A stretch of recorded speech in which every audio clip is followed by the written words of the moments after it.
Okay, I've got a Silverado 4.3 liter 6. Heard a lot of guys talk about valve tapping, slight tapping.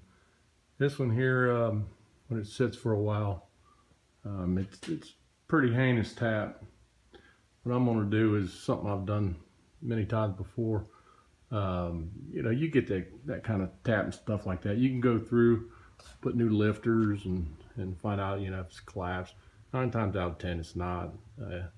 Just simple trick is you can go to your store.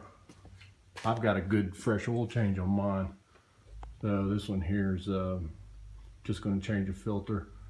I'm going to go with the PF47 oil filter, and then I'm going to go transmission fluid, and 9 times out of 10 that'll stop that teat. Go ahead and fire it up so you can hear it. It's a pretty good tick that it's got. And then I'll change it out.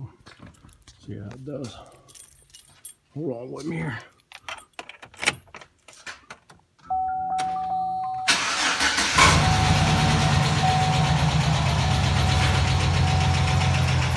Hear that tapping.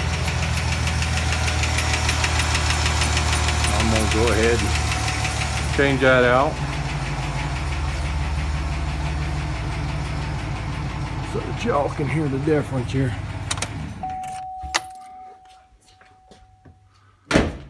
And I like using the wrist tool. A lot of times you reach up there and grab it with your hand, but if you got the tool, it'll help it easier. So I'm gonna change this out and then I'll let you hear what it sounds like after the fact.